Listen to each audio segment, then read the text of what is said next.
అసలు Indian banking సెక్టర్కి వెన్నెముక లాంటిదే హెచ్డిఎఫ్సి బ్యాంక్ కదా.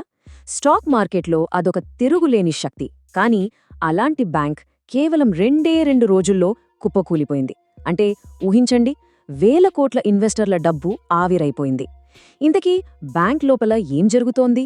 ఈ పతనం ఒక వార్నింగ్ బెల్ లాంటిదా, లేకపోతే ఇది లైఫ్ టైంలో ఒకసారి వచ్చే గోల్డెన్ ఇన్వెస్ట్మెంట్ ఆపర్చునిటీనా?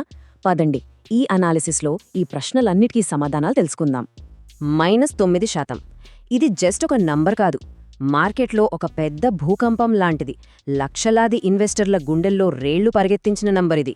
ఇంత పెద్ద పతనం వెనుక అసలు కథేంటో ఇప్పుడు లోతుగా చూద్దాం, పదండి. సరే, ఈ మొత్తం విశ్లేషణలో మనం సమాధానం తెలుసుకోబోయే 2 కీలకమైన ప్రశ్నలు ఇవే.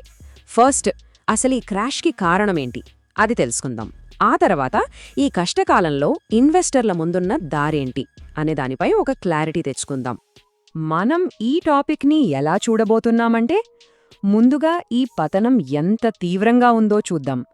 ఆ తర్వాత ఈ కథలో అసలు ట్విస్ట్ అంటే చైర్మన్ రాజీనామా వెనుక ఉన్న మిస్టరీ ఏంటో చూద్దాం. భయానికి ఫ్యాక్ట్స్కి మధ్య తేడా తెలుసుకొని ఫైనల్గా ఇన్వెస్టర్లు ఇప్పుడు ఏం చేయాలో ఒక క్లియర్ స్ట్రాటజీతో ఈ అనాలిసిస్ని ముగిద్దాం. ఓకే, మన మొదటి పాయింట్, ఒక దిగ్గజం ఎలా కుప్పకూలింది అనేది.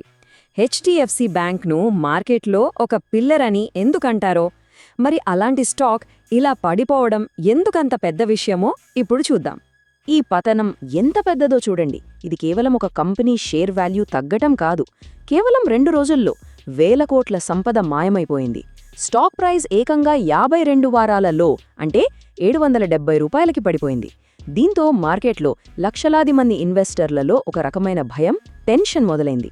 ప్రతి పతనానికి ఒక ట్రిగ్గర్ పాయింట్ ఉంటుంది. హెచ్డిఎఫ్సి విషయంలో ఆ ట్రిగ్గర్ మార్కెట్ను ఒక కుదిపేసింది. అదేంటో ఇప్పుడు చూద్దాం. చైర్మన్ యొక్క మిస్టీరియస్ ఎగ్జిట్. ఈ టైం లైన్ చూస్తే చాలు, మొత్తం కథ మనకు అర్థమైపోతుంది. చూడండి, మార్చ్ 19న చైర్మన్ అతను చక్రవర్తి సడన్గా రిజైన్ చేసేశారు. ఇంకేముంది, వెంటనే దాని ఎఫెక్ట్ మరుసటి రోజే మార్కెట్ మీద పడింది. షేర్ ప్రైస్ దారుణంగా పడిపోయింది. చూశారా మార్కెట్ ఎంత ఫాస్ట్గా రియాక్ట్ అయిందో? జస్ట్ 24 అవర్స్లో సీన్ మొత్తం రివర్స్ అయిపోయింది. ఇక్కడే అసలు ప్రాబ్లం మొదలైంది. చైర్మన్ తన రిజైనింగ్ లెటర్లో వాడిన మాటలు, పద్ధతులు, విలువలు ఇవి మామూలు పదాలు కావు. ఇవి డైరెక్ట్గా బ్యాంక్ కార్పొరేట్ గవర్నెన్స్ పైనే పెద్ద క్వశ్చన్ మార్క్ పెట్టాయి. లోపల ఏదో పెద్ద సమస్య ఉందనే భయానికి ఈ మాటలు ఆజ్యం పోసాయన్నమాట. సరే, మార్కెట్ ఎందుకు భయపడిందో మనకర్థమైంది. కానీ ఆ భయం వెనుక నిజమెంతుంది? ఇప్పుడు మనం సెంటిమెంట్ని పక్కన పెట్టి ఫ్యాక్ట్స్ ఇంకా నంబర్స్ ఏం చెప్తున్నాయో పరిశీలిద్దాం. ఈ స్లైడ్లో భయానికి వాస్తవానికి మధ్య ఉన్న గ్యాప్ క్లియర్గా కనిపిస్తోంది. ఒకవైపు కార్పొరేట్ గవర్నెన్స్లో ఏదో పెద్ద సమస్య ఉందనే భయం మార్కెట్ని వెంటాడుతోంది. కానీ మరోవైపు సాక్షాత్తు ఆర్బీఐ రంగంలోకి దిగి బ్యాంక్ ఆపరేషన్స్లో గానీ గవర్నెన్స్లో గానీ ఎలాంటి ప్రాబ్లమ్స్ లేవని ఒక క్లారిటీ ఇచ్చింది. మార్కెట్ పానిక్ సెల్లింగ్ చేస్తున్నా బ్యాంక్ కోర్ బిజినెస్ అంటే డిపాజిట్లు, లోన్ల గ్రోత్ స్టేబుల్గానే ఉంది. ఇది చాలా ఇంపార్టెంట్ పాయింట్. ఈ చార్ట్ ఇది మామూలు చార్ట్ కాదు, ఇది ఒక కథ చెప్తోంది. హెచ్డిఎఫ్సి బ్యాంక్ స్టాక్ వాల్యుయేషన్ ఇప్పుడు ఎక్కడుందో తెలుసా? అంటే దాని అసలు బిజినెస్తో పోలిస్తే షేర్ ధర అన్నమాట. ఇది 2020లో కోవిడ్ క్రాష్ టైంలో ఎంత తక్కువకి పడిపోయిందో ఇప్పుడు మళ్లీ అదే లెవెల్కి వచ్చేసింది. సింపుల్గా చెప్పాలంటే మార్కెట్లో ఉన్న భయంతో జనాలు షేర్ని ఎంతలా అమ్మేశారంటే దాని అసలు విలువ కన్నా చాలా అంటే చాలా చీప్గా దొరుకుతోంది ఇప్పుడు. అయితే ఒక స్టాక్ ఇంత చౌకగా దొరుకుతున్నప్పుడు ఇది నిజంగానే సరైన టైమా? కొనాలా, అమ్మాలా, లేక వెయిట్ చేయాలా? ఇదే కదా ఇప్పుడు ఇన్వెస్టర్లందరి మైండ్లో ఉన్న కన్ఫ్యూజన్. ఇక్కడ 2 యాంగిల్స్ ఉన్నాయి. ఒకటి షార్ట్ టర్మ్ వ్యూ.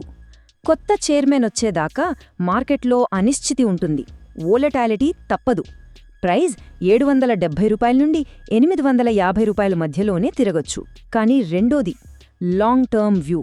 అంటే 1 నుండి 3 సంవత్సరాల టైంఫ్రేమ్తో చూస్తే స్ట్రాంగ్ ఫండమెంటల్స్, తక్కువ వాల్యుయేషన్ కారణంగా ఇదొక గోల్డెన్ ఆపర్చునిటీలా కనిపిస్తోంది. బ్రోకరేజ్ సంస్థలు కూడా దాదాపు 35 నుంచి 45% అప్సైడ్ పొటెన్షియల్ ఇస్తున్నాయి. ఇంత విశ్లేషణ చేశాం కదా, ఇప్పుడు అసలు విషయానికొద్దాం. ఫైనల్గా మనం ఏం చెయ్యాలి? రండి, ఇప్పుడు డిఫరెంట్ టైప్స్ ఆఫ్ ఇన్వెస్టర్లకి ఒక క్లియర్ ప్రాక్టికల్ స్ట్రాటజీ చూద్దాం. ఈ మాట గుర్తుపెట్టుకోండి. హెచ్డిఎఫ్సి బ్యాంక్ ఒక ఏనుగు లాంటిది. అవును, అది జారి కింద పడొచ్చు, కానీ ఏనుగు పడినా దాని బలం ఏమాత్రం తగ్గదు. అది ఖచ్చితంగా బలంగా మళ్ళీ లేచి నిలబడుతుంది. బ్యాంక్ లాంగ్ టర్మ్ కెపాసిటీ మీద నమ్మకాన్ని ఈ మాట బాగా చెప్తుంది. సో మన ప్రాక్టికల్ స్ట్రాటజీ ఇది. నంబర్ 1, ఆల్రెడీ మీ దగ్గర షేర్లుంటే ఈ ప్యానిక్కి లోనై అమ్మేయకండి, హోల్డ్ చేయండి. నంబర్ 2, కొత్తగా ఇన్వెస్ట్ చెయ్యాలనుకుంటే ఒకేసారి బల్క్గా కాకుండా సిప్ పద్ధతిలో కొంచెం కొంచెం కొనడం చాలా మంచిది. నంబర్ 3, షార్ట్ టర్మ్ ట్రేడర్స్ మాత్రం రిస్క్ మేనేజ్మెంట్ కోసం 750 రూపీస్ని స్ట్రిక్ట్ స్టాప్ లాస్గా పెట్టుకోవాలి. చివరిగా ఒక ఆలోచింపజేసే ప్రశ్న: ఈ ఏనుగు మళ్ళీ ఎప్పుడు లేచి నిలబడుతుంది? హెచ్డిఎఫ్సి బ్యాంక్ మళ్ళీ 1000 రూపాయల మార్కును ఎప్పుడు దాటుతుంది అని అనిపిస్తోంది? ఈ విశ్లేషణ చూసినందుకు ధన్యవాదాలు. మరో ఆసక్తికరమైన టాపిక్తో మళ్ళీ కలుద్దాం.